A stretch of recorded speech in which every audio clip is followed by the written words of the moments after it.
Hello student, कैसे हो? सब बढ़िया।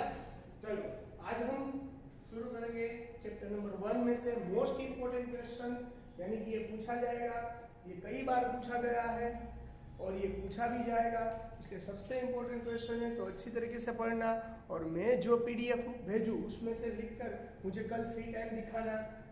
रेडी? चलो, लास्ट टाइम ये पुराना टॉपिक है, थोड़ा सा बाकी रह गया था, इसलिए वो रिपीट करवा रहा हूँ और इसके बाद मैं जो न्यूमेरिकल्स कर रहा हूँ उस पर ध्यान देना। रेडी? चलो, explain here of electric dipole. Electric dipole in uniform electric field. तो ऑब्टेन इसे इस तरह से भी पूछा जाएगा, इसे इस तरह से भी पूछा जाएगा कि डाइपोल यूनिफॉर्म में इलेक्ट्रिक फील्ड कैसी होगी। समझ लो कि यहाँ पर यूनिफॉर्म इलेक्ट्रिक फील्ड है, लाइक दैट। यहाँ पर मैंने क्या ड्रॉ कर दिया? यूनिफॉर्म इलेक्ट्रिक स्पीड ड्रॉ, यानी कि इलेक्ट्रिक फील्ड ये यूनिफॉर्म है, यानी कि इसकी डायरेक्शन यहाँ पर पॉजिटिव होगी।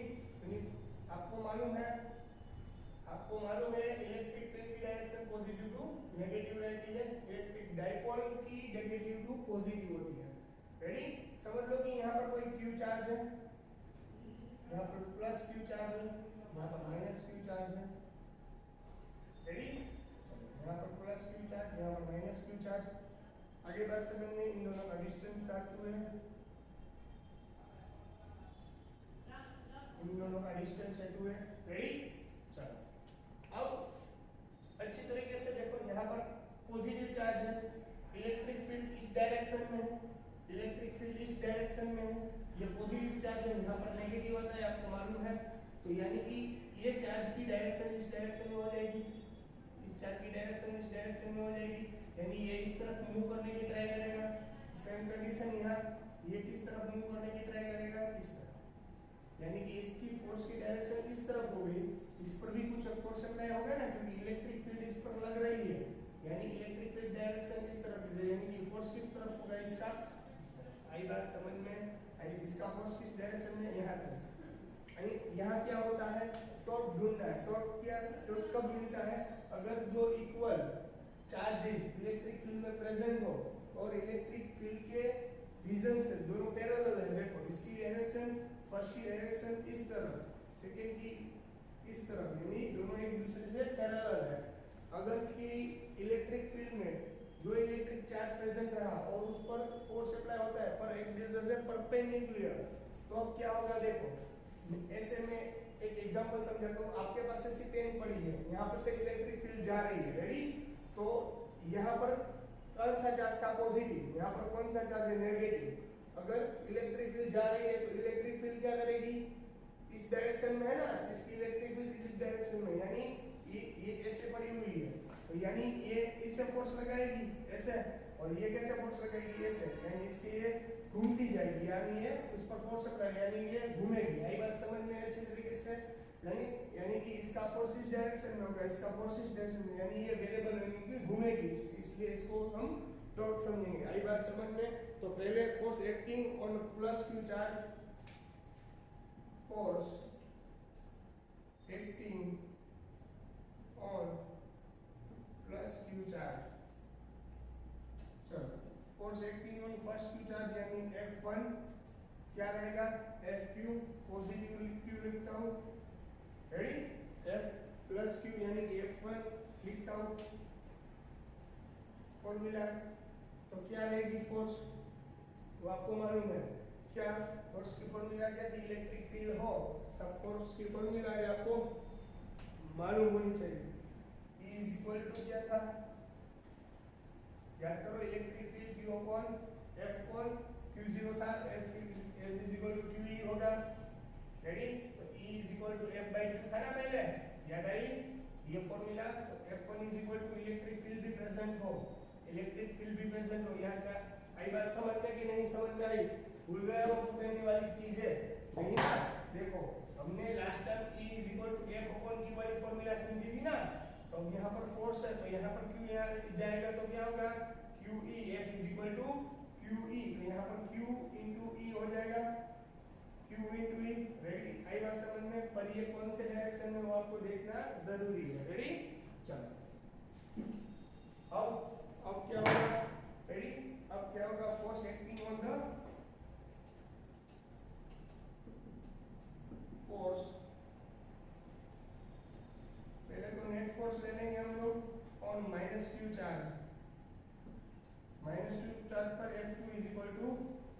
यहाँ पर भी क्या होगा, QE होगा।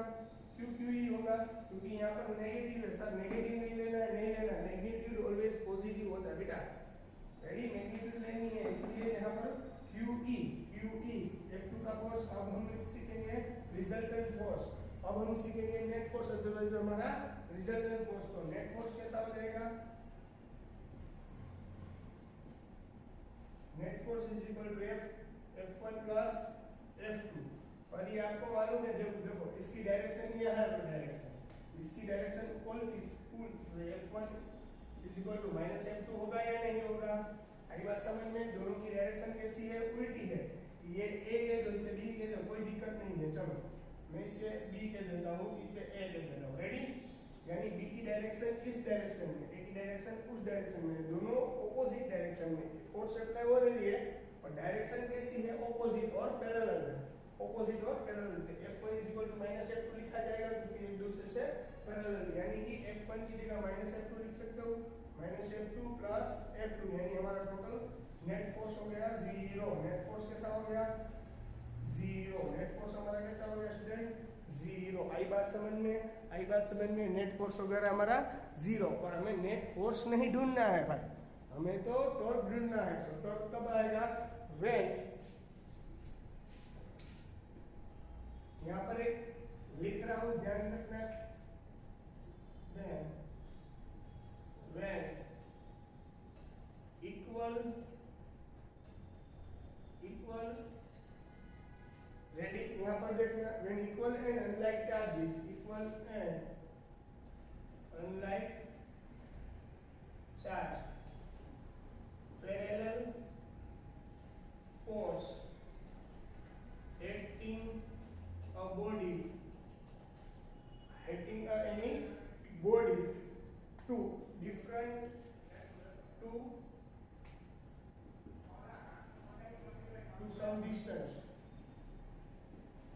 some distance, different point to some distance between them, body to different point, then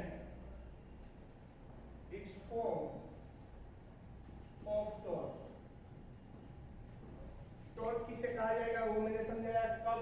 when the equivalent unlike charges parallel force acting on a body different point then is equal to torque. Torque किसे कहा जाएगा वो मैंने यहाँ पर समझा दिया। जब इक्वल और ऑपोजिट चार्जेस हो, चार्जेस की वैल्यू यहाँ पर सेम है, देखो QQ, और अनलाइक चार्जेस है ना, यहाँ पॉजिटिव यहाँ पर नेगेटिव। रेडी, देखो यहाँ पर इलेक्ट्रिक फील्ड थी, यहाँ ये कुछ एंगल बना रहा है। रेडी, इससे हमने कह दिया थीटा। चलो अब इसकी डायरेक्शन यहाँ पर होगी, इसकी डायरेक्शन यहाँ पर, इसकी डायरेक्शन यहाँ पर होगी। तो अब हमें क्या ढूंढना है? हमें नेट इलेक्ट्रिक फोर्स तो हमारा कैसा हो गया? 0। नेट इलेक्ट्रिक फोर्स हमारा कैसा हो गया? 0। चलो अब क्या होगा वो देख ले। तो यहाँ से दोनों की सेम डिस्टेंस पर, यानी कि यहाँ पर होगा। रेडी, यहाँ पर कोई पॉइंट पर देख लो, यहाँ से यहाँ तक का डिस्टेंस यहाँ पर परपेंडिकुलर हो गया है। यहाँ से देख लो, यहाँ पर 2a था। रेडी, यहाँ पर b, यहाँ पर कुछ नाम दे देता हूँ, मेरा नाम अच्छा है, n दे देता हूँ। रेडी, चलो अब क्या करना है वो ढूंढ लेंगे, क्या करना है वो समझ लो। हमें क्या करना है? टॉर्क। टॉर्क की साइन ये है, अब either force perpendicular of. Ready हो गए, देख लो अच्छी तरीके से complete. Ready student, ready student. अब टॉर्क की फॉर्मूला क्या है? टॉर्क की फॉर्मूला आपको मालूम होनी चाहिए। Torque is acting on force, either force और perpendicular distance, either force perpendicular distance, यानी परपेंडिकुलर डिस्टेंस, यानी इससे परपेंडिकुलर समझो तो ये होगा, इसका परपेंडिकुलर ये होगा, समझ लेना। इसका क्योंकि इसकी डायरेक्शन ये है तो इसका परपेंडिकुलर ये होगा, और इसकी डायरेक्शन इसका परपेंडिकुलर ये बनता है, इसका परपेंडिकुलर ये बनता है, इसका परपेंडिकुलर ये बनता है।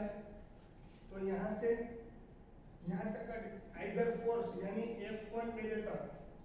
रेडी, F1 भी चलेगा, कोई भी चलेगा, क्योंकि दोनों का मैग्नीट्यूड QE है। रेडी, चलो परपेंडिकुलर डिस्टेंस यानी यहाँ का, यहाँ से यहाँ तक, यानी कि बी एन, इसे नाम दे दीजिए बी बी एन। चलो बी एन की वैल्यू हमें फाइंड करनी पड़ेगी। तो according to our old rules, हमारे ओल्ड रूल्स के हिसाब से यहाँ पर देखो, यहाँ पर हमें ये ढूंढना है ना, ये डिस्टेंस ढूंढना है। रेडी, ये डिस्टेंस ढूंढना है, बी एन तक का डिस्टेंस ढूंढना है। तो बी एन तक का डिस्टेंस है, बी एन तक का जो डिस्टेंस है उसे हम कहाँ से ढूंढेंगे? देखो अच्छी तरीके से, ये चाहिए तो आपके पास ये और ये दो साइड है, आपको एक फॉर्मूला यूज करनी पड़ेगी, साइन थीटा वाली, याद करो, sine theta opposite upon hypo. Hypotenuse side क्या है हमारे पास? 2 है। हाइपोटेनियस साइड क्या है हमारे पास? 2 है। हाइपोटेनियस साइड क्या है हमारे पास? 2a। यानी यहाँ पर देखो साइन थीटा यहाँ पर लिख रहा हूँ, sine theta is equal to क्या होगा? Hypo upon oppo upon hypo. Opposite क्या है हमारे पास? इससे ऑपोजिट ये bn। रेडी, और sin theta as it is, hypotenuse side की लेंथ क्या है? 2a। रेडी, ये 2a यहाँ पर आ जाएगा, 2a यहाँ पर आ जाएगा, 2a यहाँ होगा तो sin theta 2a is equal to bn। आई बात समझ में? ये पूरा टॉपिक समझ में आ गया, दिख रहा है अच्छी तरीके से। ये पूरा टॉपिक मैंने जो समझाया है याद आ गया। तो sin theta 2a is equal to bn। Ready, यहाँ f1 की वैल्यू क्या थी हमारे पास? QE। वैल्यू सब्स्टिट्यूट करना है, QE मल्टीप्लाई bn की वैल्यू क्या है? sin theta 2a। रेडी, चलो QE into 2a, QE into 2a। आप अच्छी तरीके से फॉर्मूला याद करो, आप अच्छी तरीके से फॉर्मूला याद करो। Q2a, यहाँ 2a को इससे Q2a, Q into 2a E sin theta, Q into 2a यानी हमारा हो जाएगा इलेक्ट्रिक डाइपोल मोमेंट, यानी इसे PE sin थीटा। हमारा टॉर्क क्या मिलता है? TE sin theta. Torque is equal to PE sin theta. और अकॉर्डिंग टू टॉर्क क्या मिला हमें? TP sin theta. रेडी हो गई ये बात? चलो मैं ये इरेज कर देता हूँ क्योंकि मुझे लिखवाना है, इसलिए चलो कुछ लिखना है, इसलिए यहाँ पर मैं इरेज कर देता हूँ। अब देख लेना यहाँ से, torque is equal to Q हो गया PE sin थीटा। तो आपको मालूम है A dot B cos theta, यानी इसे मैं किस तरह से लिखता हूँ? A डॉट B इस तरह से लिख सकता हूँ। आई बात समझ में? ये वेक्टर फॉर्म में है, इसलिए अब ये क्या करना पड़ेगा? A dot B sin theta. तो इसको किस तरह से मैं लिख सकता हूँ? इसको इस तरह से लिखता हूँ A क्रॉस B, क्योंकि यहाँ sin थीटा है तो क्रॉस प्रोडक्ट आएगा, cos थीटा है तो डॉट प्रोडक्ट। आई बात समझ में? तो यहाँ कौन सा है? sin theta. तो अब क्या आएगी? Torque is equal to PE sin theta है तो P क्रॉस E हो जाएगा। इसको कन्वर्ट करने के लिए क्या हो जाएगा? P cross E। पर इन द वेक्टर फॉर्म तो हो जाएगा torque is equal to P cross. आई बात समझ में? इसको यहाँ पर लिखता हूँ, वेक्टर फॉर्म में होगा तो ये होगा ना, रेडी, तब इन द वेक्टर फॉर्म, तो इन द वेक्टर फॉर्म। रेडी, तो ये हो गई यूनिफॉर्म इलेक्ट्रिक फील्ड में ऑक्टेन टॉर्क की फॉर्मूला P क्रॉस E। जब यूनिफॉर्म इलेक्ट्रिक फील्ड होगा तब ये फॉर्मूला हम अप्लाई करेंगे। मैं जो आपको जो समझ में आया ये अपने डिराइव करनी है, ये आपको डिराइव करनी है। ये टेक्स्ट बुक में भी दिया गया हुआ है, पर टेक्स्ट बुक में वेरीफाई नहीं किया गया हुआ है कि टॉर्क किसे कहा जाएगा, टॉर्क क्यों लग रहा है, ऐसा कुछ वेरीफाई नहीं किया गया। साइन थीटा हाइपोटेनियस जाके उस तरफ जाएगा तो डिवाइड में, तो मल्टीप्लाई में जाएगा। साइन थीटा कैसे आता है, उसको 2a क्या है, वो सब डिराइव नहीं किया गया हुआ है। रेडी, इसीलिए मैंने ये अच्छी तरीके से समझाया। ये नोट डाउन कर लेना, मोस्ट इंपोर्टेंट 3 मार्क में पूछा जाने वाला क्वेश्चन है। मैं जिस तरह से लिख कर मैं आपको PDF में भेजूंगा उसी तरह से आपको लिखना है। रेडी, चलो अब मैं शुरू कर रहा हूँ न्यूमेरिकल्स। तो ये भी अच्छी तरीके से देख लेना, ये भी न्यूमेरिकल्स अच्छा है। ये न्यूमेरिकल्स आपको समझ में आ जाए क्योंकि मैंने जो लास्ट टॉपिक में एक एक्स्ट्रा सम करवाया था उसी टाइप का, इसलिए आपको कोई दिक्कत नहीं होगी। चलो रेडी, हेलो स्टूडेंट, अब हम सीखेंगे नेक्स्ट सम जो है हमारा 1.11। ये इंपॉर्टेंट है, देख लेना अच्छी तरीके से करवाना। देखो यहाँ पर देखो, ये आपको दिया गया valuation the electric field components in the figure. यहाँ पर फिगर दी गई हुई है, figure R E x is perpendicular x 1/2, यानी इस डायरेक्शन में इलेक्ट्रिक फील्ड, यानी एक्स डायरेक्शन में इलेक्ट्रिक फील्ड है अल्फा एक्स रेज़ टू 1/2, यानी एक्स की direction electric field only x की डायरेक्शन में है, वाई डायरेक्शन में नहीं है, यानी इलेक्ट्रिक फील्ड और वाई डायरेक्शन और जेड डायरेक्शन में जीरो, सिर्फ इलेक्ट्रिक फील्ड एक्स डायरेक्शन में, यानी इसकी डायरेक्शन में इलेक्ट्रिक फील्ड लाइक दिस ऐसा है। यहाँ पर दी नहीं गई, ऊपर मैं डॉटेड लाइन से आपको समझा रहा हूँ, यानी इलेक्ट्रिक फील्ड इस डायरेक्शन में। आई बात समझ में? समझ लो। ठीक, चलो यहाँ पर x रेज़ टू 1, पर अब देखो यहाँ पर मैं समझा रहा हूँ, यहाँ पर टोटल क्यूब रखा गया होगा, क्यूब x डिस्टेंस है, यहाँ से x डिस्टेंस पर है, x डिस्टेंस को हमने a कह देना अच्छा रहेगा, x डिस्टेंस को हमने a कह दिए तो b सेम रहेगा, क्योंकि यहाँ पर a डिस्टेंस पर है। रेडी, यहाँ पर a डिस्टेंस पर है, समझ लो कि क्यूब की सभी साइड दी गई हुई है a। अब देखो इलेक्ट्रिक फील्ड इस डायरेक्शन में, तो फर्स्ट के द्वारा ये फर्स्ट, ये सेकंड ले लेता हूँ, ये थर्ड।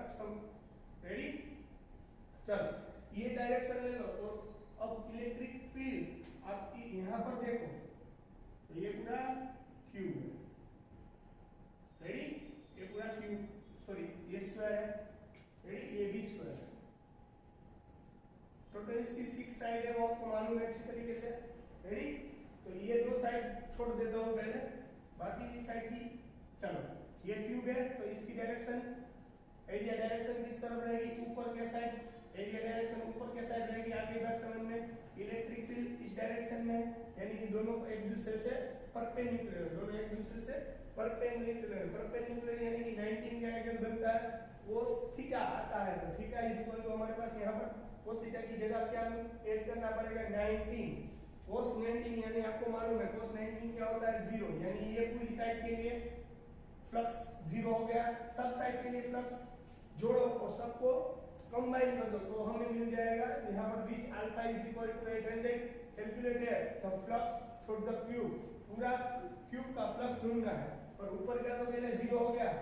रेडी, चलो अब नीचे का देखता हूँ। नीचे का इसकी डायरेक्शन नीचे है, तो यानी इसकी डायरेक्शन इस डायरेक्शन में रहेगी, एरिया की डायरेक्शन आउटवर्ड्स होती है। क्यूब में अगर किसी साइड की एरिया की डायरेक्शन आउटवर्ड्स होती है, तो नीचे की डायरेक्शन ये जा रहा है, तो ये भी परपेंडिकुलर हो गया। देखो ये इसकी डायरेक्शन इस तरह, ये भी परपेंडिकुलर, ये भी 90, ये भी 0। आई बात समझ में? ये एक आपके सामने है, एक आपके सामने है, तो यानी ये भी 90, यानी थर्ड भी 90, और एक इसके पीछे होगा, तो इसकी डायरेक्शन बाहर, ये भी 90। तो कितना बचा? अब दो ही डायरेक्शन बची, देखो दो ही साइड बची, एक यहाँ पर और यहाँ पर। तो हम दोनों का यहाँ पर लेफ्ट हैंड साइड कह देता हूँ, उसे राइट हैंड साइड कह देता हूँ, यानी आपको दिक्कत ना हो। सभी तो 0 होते हैं, बाकी की 4 साइड 0 होती है, मैंने आपको समझा दिया। ये 2 साइड बाकी है, तो इन दोनों का हम कैलकुलेट कर लेंगे, फिर भी हमें आंसर मिल ही जाएगा। corresponding flux, the corresponding flux, now magnitude of the flux electric field at the left face. Now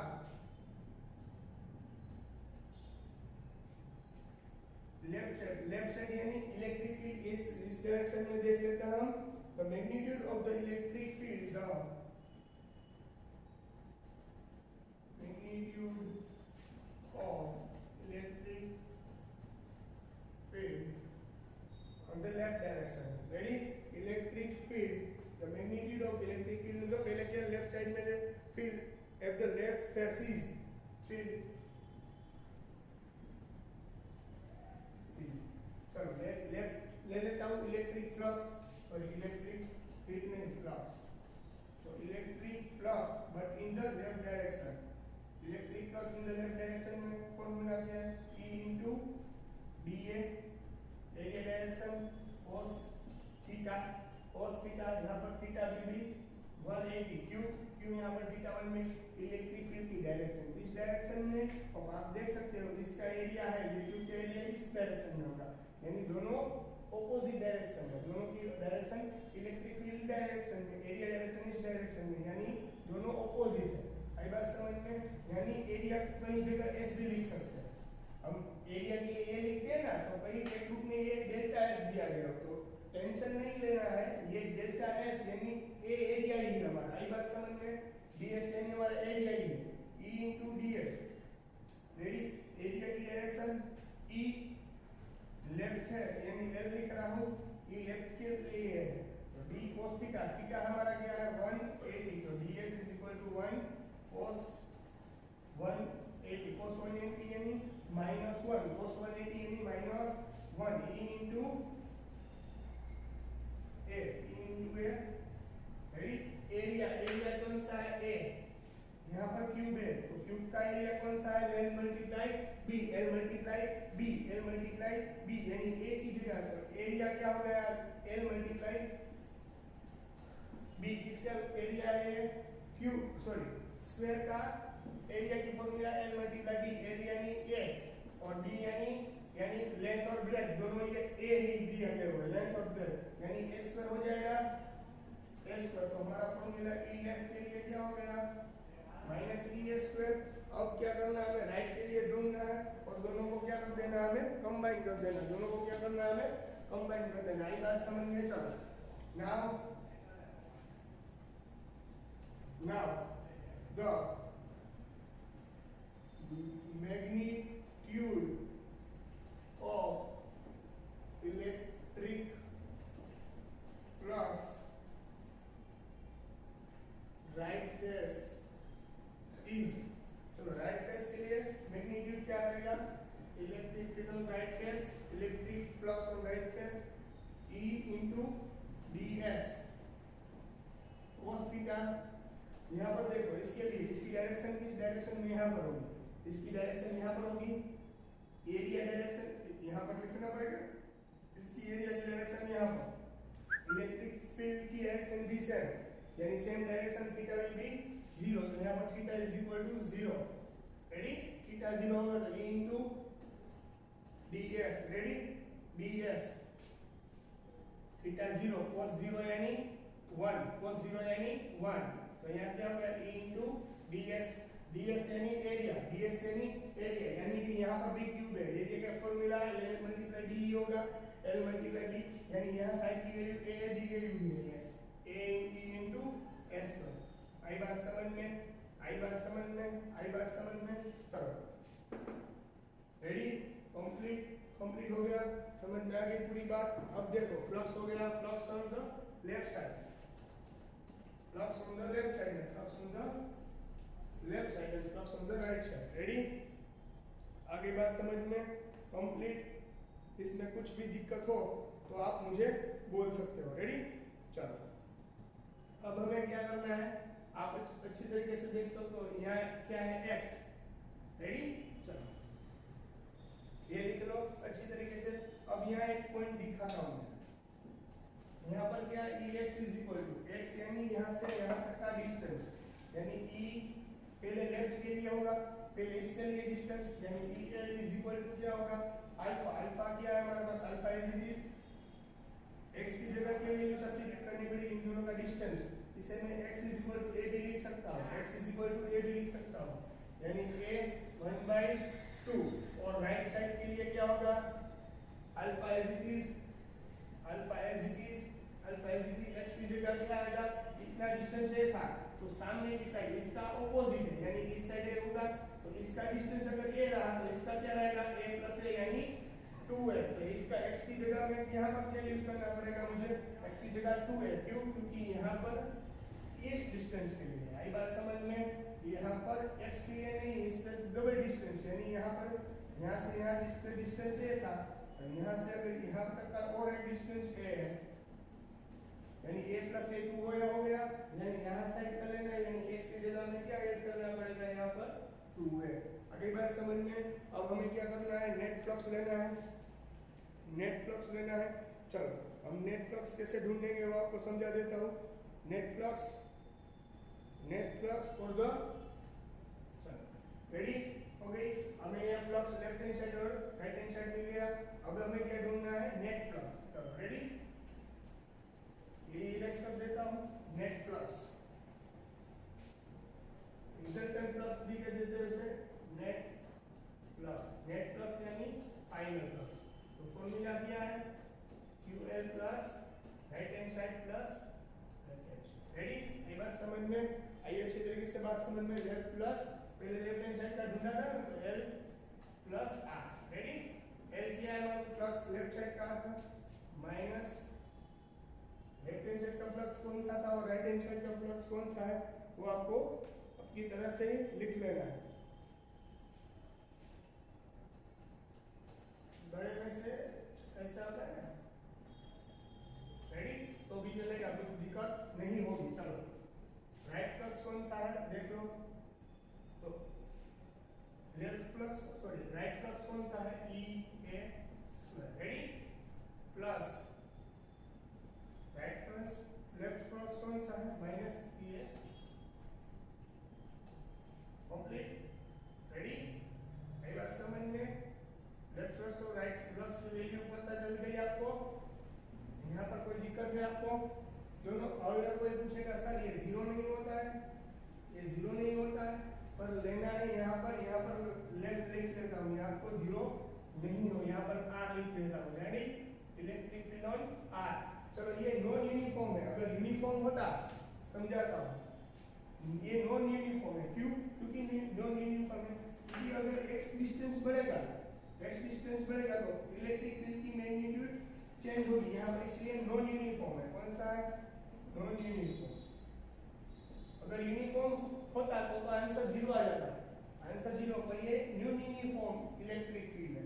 non uniform electric field इसी का, इससे पता चल जाता है कि x alpha x raise to 1/2, यानी जितना x यहाँ पर बढ़ेगा, जितना x का डिस्टेंस बढ़ेगा, यानी इलेक्ट्रिक फील्ड कम हो जाएगी। जितना x का डिस्टेंस कम होगा तो इलेक्ट्रिक फील्ड ज्यादा होगी, इसलिए यहाँ पर नॉन यूनिफॉर्म स्पीड है। अगर यूनिफॉर्म इलेक्ट्रिक फील्ड होता तब यह केस नहीं होता। Ready? E A square minus E A square, E left E right E left. आगे बात समझ में, आगे बात समझ में। E R, यानी इन दोनों में से कॉमन निकलेगा E A स्क्वायर। अब यहाँ क्या बचा? E R minus E F। आई बात समझ में, आई बात समझ में। रेडी? चलो, flux on right hand side and flux on left hand side, और E L की वैल्यू अगर आपके पास है A square as it is, E R की वैल्यू क्या है? Alpha at the rate 1/2 minus as it is E L की वैल्यू क्या है आपके पास? सॉरी, R की वैल्यू 2 है, E L की वैल्यू क्या है आपके पास? देख लो अच्छी तरीके से। E L alpha at the rate 1/2। आई बात समझ में? कंप्लीट। अब इन दोनों से कुछ कॉमन है, देख लो। इन दोनों में से पहले तो अल्फा कॉमन है और दोनों में एक और चीज कॉमन है। देखो, अल्फा तो कॉमन है, एक और चीज भी कॉमन है। क्या कॉमन है दोनों में? ए। क्या कॉमन है दोनों में? ए। रेडी? अल्फा जो कॉमन निकलता है वो अच्छी तरीके से कॉमन निकाल दो। चलो, अल्फा ए स्क्वायर दोनों में कॉमन दिखता है आपको यहाँ पर। देखो, यहाँ पे E A स्क्वायर था ना। रेडी? तो चलो, अल्फा, रेडी? ए स्क्वायर तो कॉमन पहले से ही है, अभी एक और कॉमन निकलेगा, A 1/2 कॉमन निकलेगा दोनों में से। तो यहाँ पर क्या हो जाएगा? अल्फा कॉमन ले लिया तो यहाँ पर हो जाएगा 2 1/2 माइनस, ये तो सारा कॉमन ही आ गया। देखो, रेडी? ये अल्फा 1/2 तो दोनों में था, इसलिए कॉमन ले लिया, यहाँ पर आ गया पूरा 1। आई बात समझ में? अब देखो, यहाँ पर सॉल्यूशन कर रहा हूँ इसका। अब वैल्यू सब्स्टिट्यूट करनी पड़ेगी हमें, अब वैल्यू सब्स्टिट्यूट करनी पड़ेगी हमें। देखो, यहाँ पर दिया गया A = 0.1 मीटर, A = 0, अल्फा = 800 दिया था। A = 0.1 metre square, 0.1 1/2, 2 under root है तो अंडर रूट 2 माइनस 1 भी लिख सकते हैं इसे। अगर इसको सिंप्लीफाई करना पड़ेगा तो आपका नेट फ्लक्स आप अपनी तरीके से सिंप्लीफाई कर सकते हो। आपको नेट फ्लक्स मिलेगा 1.05 newton metre square coulomb inverse. अब आपको नेट फ्लक्स मिलेगा ये। अगली बात समझ में, इसका सिंप्लीफाई आपको अपने पास कैलकुलेटर रहेगा, आपके पास कैलकुलेटर रहेगा, यानी कि नेट फ्लक्स हमें मिला इस तरह हमें मिलता है नेट फ्लक्स। अब नेट फ्लक्स ढूंढने से we come calculator go slow, we using or go slow to the find the total flux. Ready? अब हमें क्या ढूंढना है? The charge in the cube. चलो अब इसके अंदर कोई चार्ज रखा गया है, उसको भी वैल्यू ढूंढनी है। तो we using Gauss law for find the electric charge। Electric charge करने के लिए जो गॉस लॉ है मैंने उसे फॉलो करना पड़ेगा। According to Gauss law flux is equal to upon epsilon 0 है हमारे पास। चलो अब एप्सिलॉन 0 की वैल्यू फिक्स रहती है, वो आपको याद रखनी है। एप्सिलॉन 0 की वैल्यू होती है, यहाँ पर लिख देता हूँ 8.854 10⁻⁻12। ये एप्सिलॉन नॉट की फिक्स फॉर्मूला है, एप्सिलॉन नॉट की फिक्स फॉर्मूला है। आई बात समझ में? ये फिक्स रहता है एप्सिलॉन नॉट।